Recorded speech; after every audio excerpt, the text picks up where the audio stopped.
మాజీ సీఎం జగన్మోహన్ రెడ్డిపై మంత్రి కొల్లు రవీంద్ర తీవ్ర ఆగ్రహం వ్యక్తం చేశారు. జగన్ బతుకే ఒక అరాచకమని విమర్శించారు.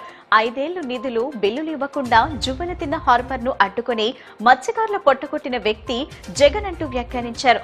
ఫిషింగ్ హార్బర్ లో ఎస్టిమేట్లు పెంచి కమిషన్లు కొట్టేశారని ఆరోపించారు. తాము శరవేగంగా పోర్ట్లు ఫిషింగ్ హార్బర్లు నిర్మిస్తున్నామని, పూర్తి మౌలిక సదుపాయాలతో జువ్వెలదిన ఫిషింగ్ హార్బర్ ను పూర్తి చేస్తున్నామని మంత్రి చెప్పారు.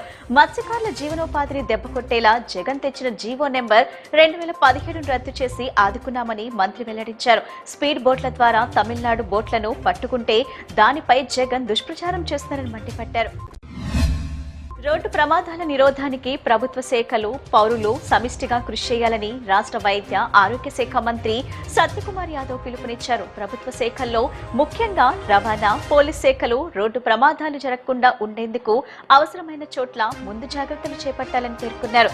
దురదృష్టవశాత్తు జరిగే రోడ్డు ప్రమాదాల వల్ల గాయపడే వారికి తక్షణం ఉన్నత వైద్యాన్ని అందించేందుకు వైద్య ఆరోగ్య శాఖ సిద్ధంగా ఉందని వెల్లడించారు.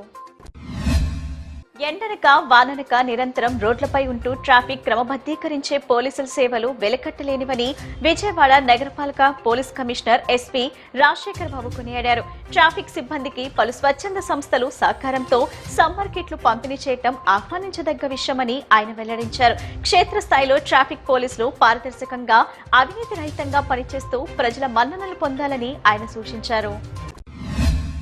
రాష్ట్రంలో కూటమి ప్రభుత్వం అధికారంలోకి వచ్చిన తరువాత ముఖ్యమంత్రి నారా చంద్రబాబు నాయుడు నాయకత్వంలో విద్యుత్ రంగంలో గణనీయమైన మార్పులు చోటు చేసుకుంటున్నాయని ప్రభుత్వ whip central MLA bonda Uma తెలిపారు.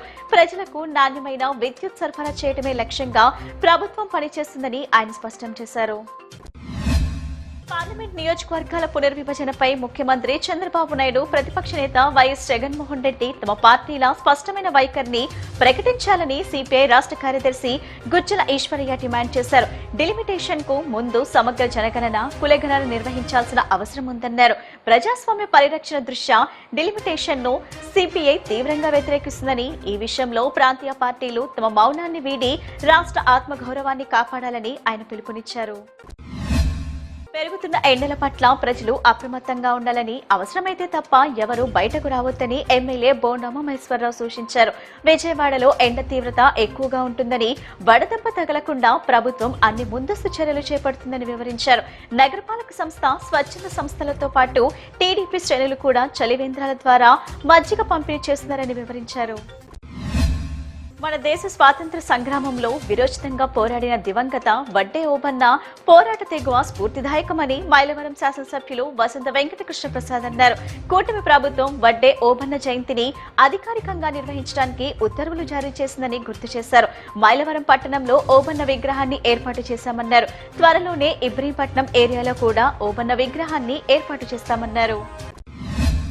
కేంద్రంలోని నరేంద్ర మోడీ ప్రభుత్వం తీసుకొచ్చిన కొత్త లేబర్ కోడ్లను నిరసిస్తూ ఫిబ్రవరి 12న దేశవ్యాప్తంగా కార్మికులు సార్వత్రిక సమ్మె చేసినప్పటికీ ఏప్రిల్ 1 నుండి వీటిని అమల్లోకి తీసుకురావడం దుర్మార్గమని ఏఐటీయూసీ రాష్ట్ర అధ్యక్షులు రావుల రవీంద్రనాథ్ మండిపడ్డారు. ఈ నెల 26న తిరుపతిలో జరగనున్న ఏఐటీయూసీ 18వ రాష్ట్ర మహాసభల్లో మోడీ విధానాలను ఎండగడతామని పేర్కొన్నారు. గ్రేటర్ విజయవాడ అంశంపై ప్రభుత్వం కేవలం ప్రకటనలకే పరిమితమైందని సిపిఐ జిల్లా కార్యదర్శి దొనెపూడి శంకర్ మండిపడ్డారు. అమరావతిలో ఆకాశహర్మలు నిర్మిస్తూ విజయవాడను ఒక దిష్టిబొమ్మలా మారుస్తున్నారని ఆయన ఆవేదన వ్యక్తం చేశారు. గ్రేటర్ విజయవాడపై చట్టబద్దమైన నిర్ణయం తీసుకోకపోతే మాజీ మేయర్లు, మాజీ కార్పొరేటర్లు మరియు అన్ని రాజకీయ పార్టీల ప్రముఖులతో కలిసి త్వరలోనే రౌండ్ టేబుల్ సమావేశాన్ని ఏర్పాటు చేస్తామని, నగరాభివృద్ధి కోసం పెద్ద ఎత్తున పోరాటాన్ని ఉధృతం చేస్తామని ఆయన హెచ్చరించారు.